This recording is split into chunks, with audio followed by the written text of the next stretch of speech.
Good afternoon, everyone. The next chapter in soil mechanics we are going to discuss is stability analysis of slope. Slopes जो हम embankments में provide करते हैं वो earthen dams के लिए भी होता है, railways के लिए भी, roadways के लिए भी, retaining work एक्सेट्रा, इन सब चीज़ों के लिए we provide slope for embankment. उसी का stability analysis इस चैप्टर में हम डिस्कस करेंगे. There are two types of slope. First is infinite slope और second है finite slope. Infinite slope वो slope होती है जिसमें properties of soil along the depth same रहती है. Suppose चलो let's take first infinite slope, इसको डिस्कस करते हैं. Stability analysis of infinite slope. ये चैप्टर काफ़ी छोटा है. Stability analysis of infinite slope. Let us take ये ग्राउंड लेवल है, ठीक है.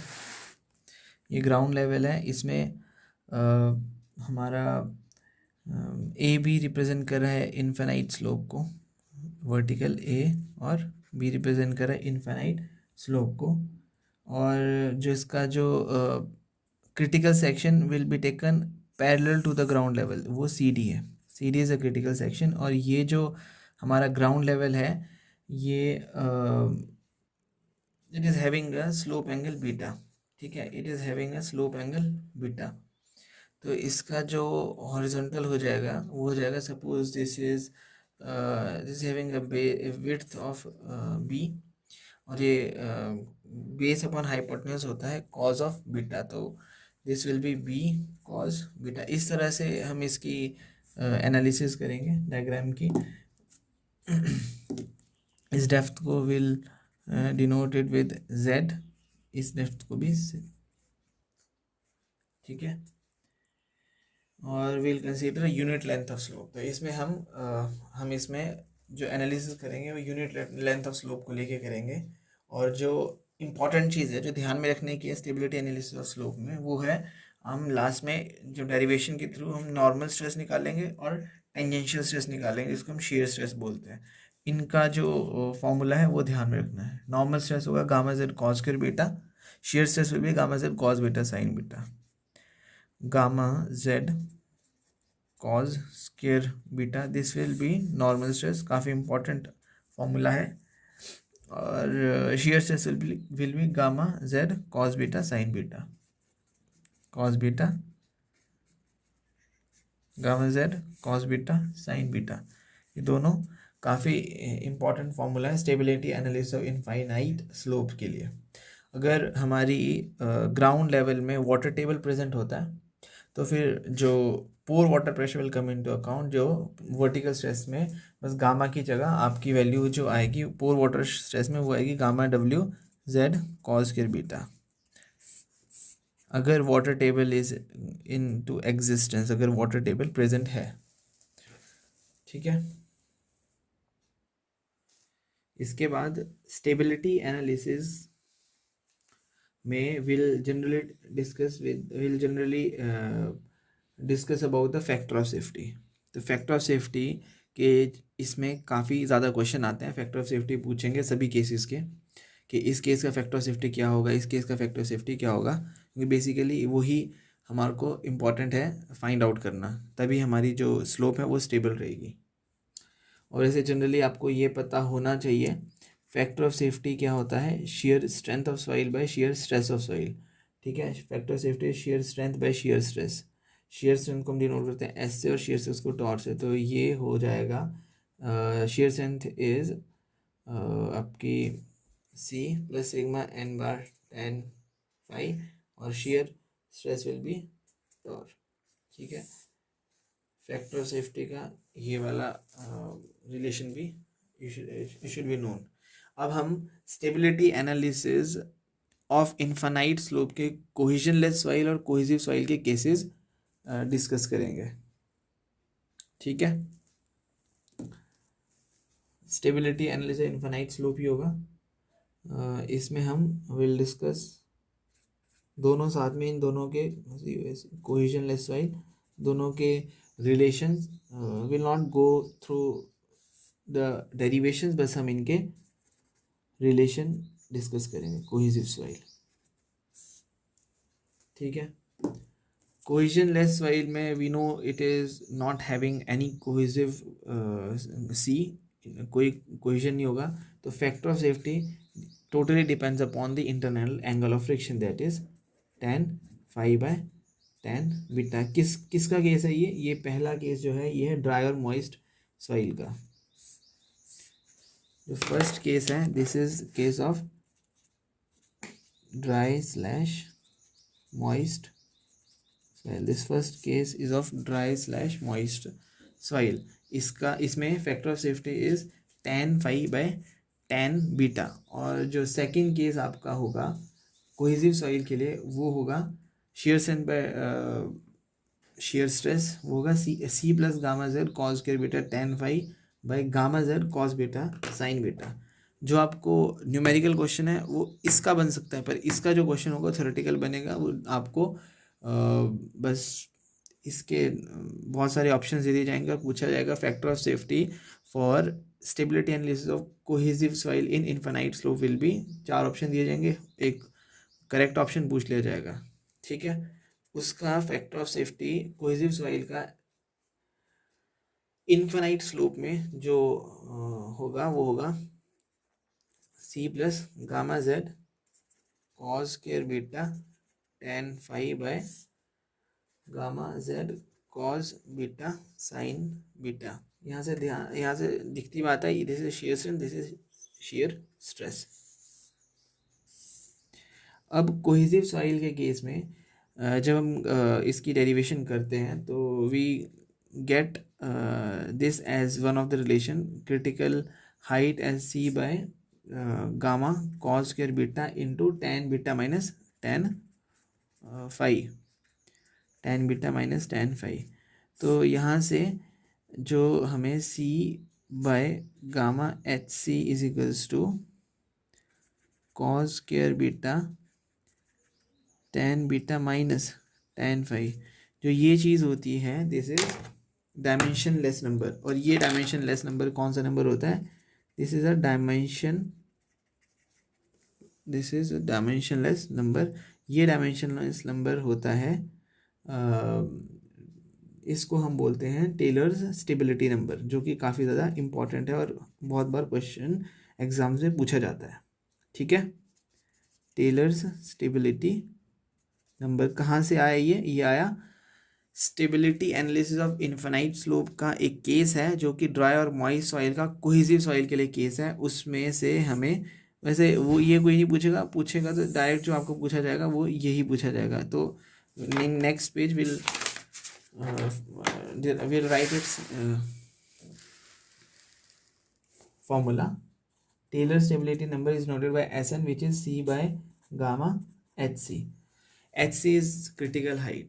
अब हम आपको पता है फैक्टर ऑफ सेफ्टी जनरली हमारा क्या होता है? फैक्टर ऑफ सेफ्टी इज आपका critical height bye unsupported height और हाइट ऑफ द डेप्थ। ये होता है कभी कभी जनरली, कभी कभी किसी क्वेश्चन में आपको ठीक है Taylor stability number C by gamma H C, this should be known to you.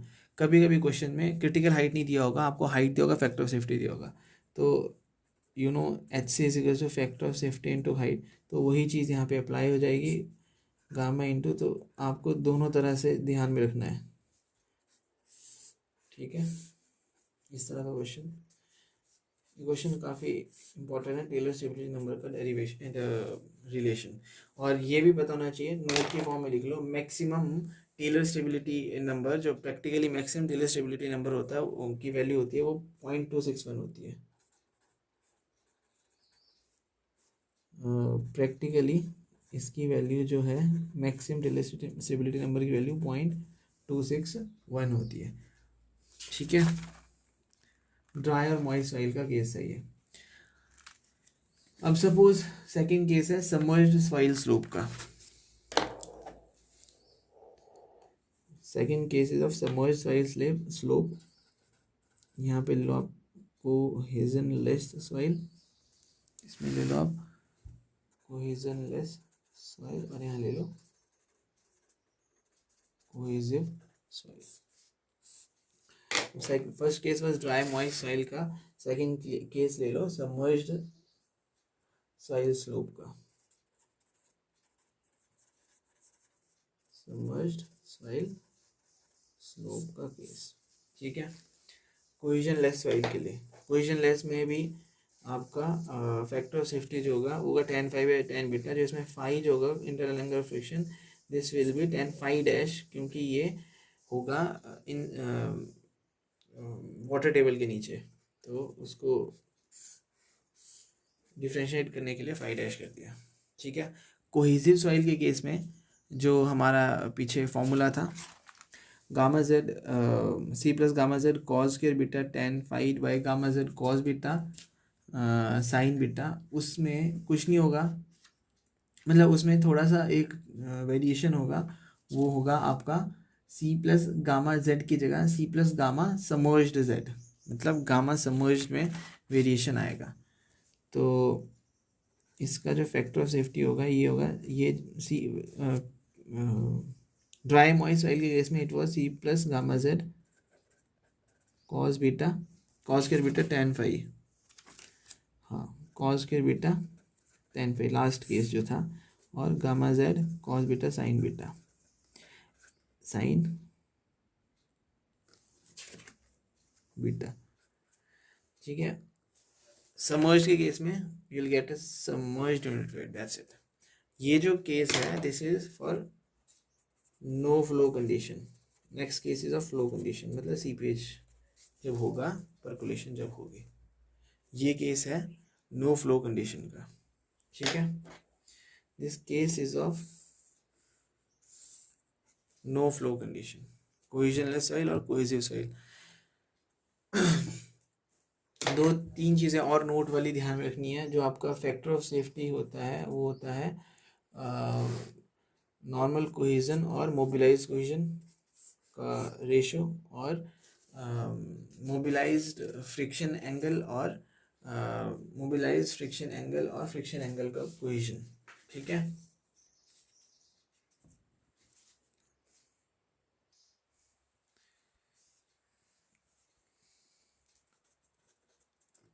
Frictional strength व मोबिलाइज्ड फ्रिक्शनल स्ट्रेंथ, ये फैक्टर ऑफ सेफ्टी भी कभी कभी 1 मार्क का पूछ सकते हैं. कोहेजन दिया होगा आपको, मोबिलाइज कोहेजन दिया होगा, या कोहेजन दिया होगा, फैक्टर ऑफ सेफ्टी दिया होगा, मोबिलाइज्ड कोहेजन पूछा होगा, वैसे ही मोबिलाइज फ्रिक्शन स्ट्रेंथ पूछा होगा. ठीक है. कोहेसिव सॉइल और कोहेजनलेस सॉइल का सबमर्ज्ड सॉइल स्लोप में when there is no flow condition, उस केस के आपके रिलेशन फैक्टर ऑफ सेफ्टी के ये है.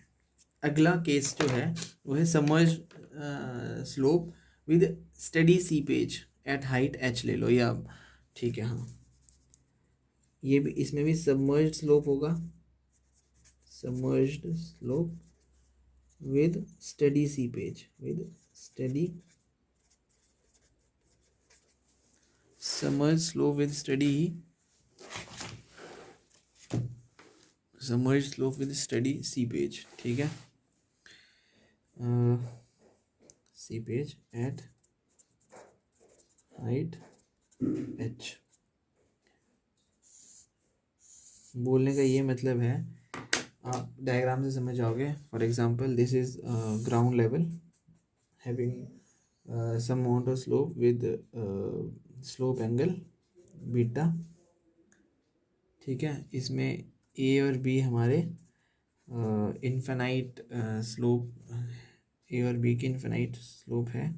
इसमें क्रिटिकल सेक्शन जो है हमारा सी और डी का, वो almost parallel to the ground level है, वो ये है. अब क्वेश्चन क्या बोल रहा है, सबमर्ज्ड स्लोप है, submerged slope with steady seepage at height h. और सपोज यहाँ से एक स्टेडी सीपेज इस पर्टिकुलर हाइट तक ग्राउंड वाटर टेबल है, उसमें स्टेडी सीपेज हो रही है, मतलब इसमें वाटर लेवल फ्लो कर रहा है। ऊपर वाले केस में there was no flow condition, वहाँ पे सिंपल आपकी ग्राउंड लेवल की जो स्लोप होगी उसमें वाटर टेबल होता, पर स्लोप सीपेज या फिर फ्लो कंडीशन नहीं होती। इस केस में एट हाइट एच में फ्लो कंडीशन है, और ये टोटल हाइट ले ली मैंने जेड की, ठीक है। और this is base width, this is width B. तो इस केस में कोहेजनलेस सॉइल और कोहेसिव सॉइल का फॉर्मूला जो होगा वो होगा, ये ले लो आप, कोहेजनलेस सॉइल, यहाँ ले लो कोहेसिव सॉइल। कोहेजनलेस सॉइल में फैक्टर ऑफ सेफ्टी का जो रिलेशन होगा थोड़ा कॉम्प्लिकेटेड सा है, वो है 1 minus unit weight of water by average unit weight. अब हम डिस्कस करेंगे एवरेज यूनिट वेट है क्या, into H by Z tan phi by tan beta.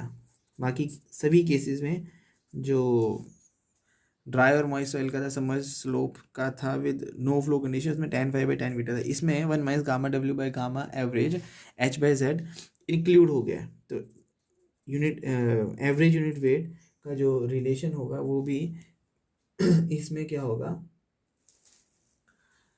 Bulk unit weight into Z minus H. यहाँ तक आपका बल्क यूनिट वेट है, plus gamma saturated, यहाँ पे हम गामा सैचुरेटेड लेंगे इंटू एच। तो इसका एक तरह से एवरेज यूनिट वेट की तरह है ये, gamma bulk Z minus H plus gamma saturated into H divide by Z, ठीक है। ये है आपका कोहेजनलेस सॉइल के लिए factor of safety when submerged slope आपकी है with steady seepage at height H, मतलब आपका फ्लो कंडीशन है आपकी स्लोप में। कोहेसिव सॉइल का जो फैक्टर ऑफ सेफ्टी होगा वो कुछ नहीं है, बस submerge slope with no flow condition में यूनिट वेट जो था आपका सबमर्ज्ड हो गया था। इसमें यूनिट वेट ऊपर न्यूमरेटर में तो सबमर्ज्ड ही रहेगा, डिनोमिनेटर में द सबमर्ज जो है वो सैचुरेटेड हो जाएगा। C plus gamma submerged Z cos square beta tan phi by gamma saturated Z cos beta sine beta, that's it, ठीक है। एक स्पेशल केस भी है, अभी तो जो सीपेज है it is taking place eight height H, if seepage is taking place at the ground level, तो उस केस में जो फैक्टर ऑफ सेफ्टी है वो जनरली इसका एक थ्योरेटिकल क्वेश्चन भी बन जाता है, ठीक है। स्पेशल केस देखो आप, if seepage takes place at ground level, ground level में ही आपकी सीपेज हो रही है, तो factor of safety last case में तो it was 1 minus gamma W by gamma average H by Z tan phi by tan beta, पर इस केस में और ड्राई और मॉइस्ट वाली केस में it was tan phi by tan beta. इस केस में क्या है, gamma submerged bye gamma saturated into tan phi by tan beta है। तो यहाँ से एक चीज़ समझ आती है कि गामा सबमर्ज जो है वो हाफ होता है गामा सैचुरेटेड के, तो वो हम इसको हम इस तरह से भी डिनोट कर सकते हैं, हाँ, approximately half of tan phi by tan beta. तो tan phi by tan beta, तो अगर हमारी slope if our slope is submerged with seepage taking place at the ground level, तो उसका जो फैक्टर ऑफ सेफ्टी होता है वो half of factor of safety of the slope of dry और मॉइस्ट सॉइल, जो कि फर्स्ट कंडीशन है हमारी, उसका हो जाएगा, ठीक है। समझ गया ना, फर्स्ट कंडीशन में tan phi by tan beta है, तो अगर seepage taking place at the ground level, submerge soil slope की seepage taking place at the ground level, तो उसका factor of safety half of the factor of safety of the seepage of the factor of safety of dry और moist soil का, ठीक है। ये इसमें theoretical question इसका ये बनता है। ये था आपका stability analysis of infinite slope. इसके बाद हम डिस्कस करेंगे stability analysis of finite slope. Stability analysis of finite slope. ये बोलता है if the slope is of finite extent, मतलब जो आपकी बाउंड्रीज है वो बाउंडेड है टॉप और बॉटम में, बॉटम से तो उसी को हम बोलेंगे फाइनाइट स्लोप। और इसमें जो फेलियर होता है वो दो तरह का फेलियर होता है, एक होता है स्लोप फेलियर और एक होता है बेस फेलियर। इसमें ये आपकी जनरली एम्बैंकमेंट्स वगैरह में देखने को मिलती है। स्टेबिलिटी एनालिसिस इस तरह की है, ठीक है। तो इसमें सपोज आपकी हाइट है इसकी h, ये यहाँ का ग्राउंड लेवल है, ये यहाँ का ग्राउंड लेवल है, ठीक है। तो जो फेलियर होगा वो होगा, सपोज फेस फेलियर है। अब स्लो फेलियर में दो तरह के जो फेलियर होता है, इसमें फाइनाइट सॉइल में दो तरह का फेलियर होगा। एक होगा आपका स्लो फेलियर, एक होगा बेस फेलियर। स्लोप में दो तरह का होगा, फेस और टो। एक होगा स्लोप फेलियर और एक होगा बेस फेलियर। स्लो फेलियर भी दो तरह के होते हैं, ठीक है। स्लो फेलियर होता है base failure, sorry face failure और toe failure. Slope failure is face failure और टो फेलियर, ये दो तरह के फेलियर होते हैं। अब फेस फेलियर होगा अगर यहाँ से आपका स्लोप फेल कर रहा है तो it is a face failure, ये आपका फेस फेलियर। और अगर आपका इधर से फेल कर रहा है, मतलब आपका ये यहाँ से टो से फेल कर रहा है, तो इसको हम बोलेंगे टो फेलियर। और अगर आपका मतलब आप सपोज करो ये आपका नीचे और ग्राउंड लेवल है, अगर यहाँ से आपका यहाँ से आपका फेलियर हो रहा है, मतलब बिल्कुल इससे भी नीचे से एट एनी डेप्थ डी से, तो वो आपका बेस फेलियर होगा।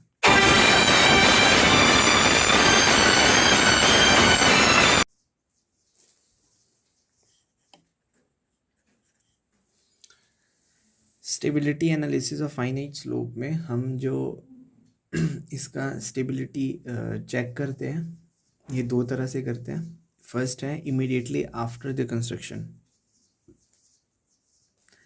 दो तरह से होगा इसका स्टेबिलिटी एनालिसिस। फर्स्ट इज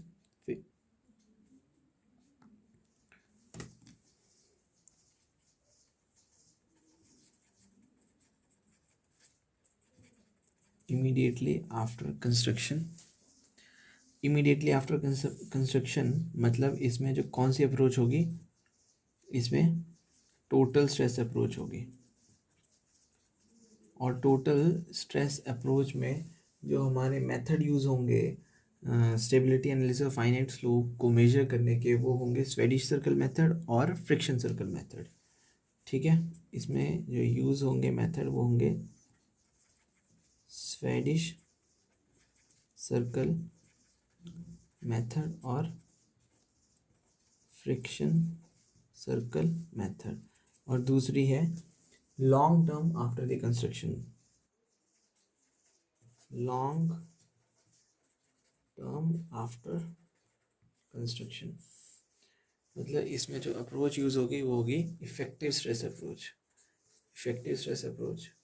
और इसमें हमने पहले डिस्कस कर दिया है अपना टेलर्स स्टेबिलिटी नंबर, उसके थ्रू स्टेबिलिटी एनालिसिस होती है। Taylor's stability number, stability number SN। अब Swedish circle method, friction circle method, ये कुछ इनमें कुछ ज़्यादा नहीं है, बस थोड़ा ये ध्यान रखना, दो दो तीन तीन points. Swedish circle method it is developed by Fellenius. Swedish circle method में जनरली हमारी 6 से 12 स्लाइसेस कंसीडर होती है, और ईच स्लाइस जो है वो इंडिपेंडेंट कॉलम की तरह वर्क करती है, and forces between the slices are neglected, ठीक है। बस यही ध्यान रखना। स्वेडिश सर्कल मेथड जो है वो कुछ ये आपकी स्लोप होगी, और इस तरह से इसका कोई फेलियर होगा तो इसके जो आपके इसके जो आपके स्लाइसेस होते हैं वो इस तरह के होते हैं, इस तरह के स्लाइसेस होंगे और हर एक स्लाइस अपना इंडिपेंडेंट कॉलम की तरह एक्ट करेगा। ठीक है, ये सर्कल आर्क होगी किसी पर्टिकुलर पॉइंट ओ से, ठीक है, जिसका ये रेडियस होगा। मतलब इस तरह से यू फॉर्म, ये स्लिप सर्कल होगा। इस तरह से ये स्लिप सर्कल मेथड, इंस्वेलिश स्लिप सर्कल मेथड यूज़ होता है। वैसे ही फ्रिक्शन सर्कल मेथड है, फ्रिक्शन सर्कल मेथड भी इसी तरह का है, बस उसमें जो है ये जैसे हमने पहले डिस्कस किए टोटल स्ट्रेस एनालिसिस है, जिसमें shearing एंगल जो कि phi is use to analyse the stability of finite slope. इसमें in this friction circle method, इसमें भी this will be the slope, और जो ये फेलियर होगा इसका जो आपका इसका जो रिजल्टेंट है, रिजल्टेंट किसका, दो पोर्शन ऑफ सॉइल मास का। ठीक है, वो किससे पास करेगा, यहाँ पे आप फ्रिक्शन सर्कल बनाओगे, friction circle with radius R sine phi का, with radius R sine phi, उसका टेंजेंशियली पास होना चाहिए रिजल्टेंट। रिजल्टेंट जो है यहाँ, ये जो रिजल्टेंट है इसके टेंजेंशियली पास होगा। ये इस तरह की इसकी थोड़ी सी कंस्ट्रक्शन है, इसमें कुछ ज़्यादा हार्ड एंड फास्ट कोई इंपॉर्टेंट चीज़ें नहीं है, बस आपको ये पता होना चाहिए sweaty circle of finite analysis को कैलकुलेट करने का on the basis of total stress approach आपका स्वेडी सर्कल मेथड और फ्रिक्शन सर्कल मेथड वो यूज़ होता है। और जो टेलर स्टेबिलिटी नंबर है जो कि SN = C/Γ/HC और C/Γ फैक्टर जो हमने पहले डिस्कस किया, फैक्टर सेफ्टी इंटू H, ये आपका इफेक्टिव स्ट्रेस अप्रोच का फॉर्मूला है जो कि long term after construction use होता है। बाकी we have discussed this chapter in very brief, और जो कि इंपॉर्टेंट चीज़ें हैं वो यहाँ पे सारी डिस्कस हुई है।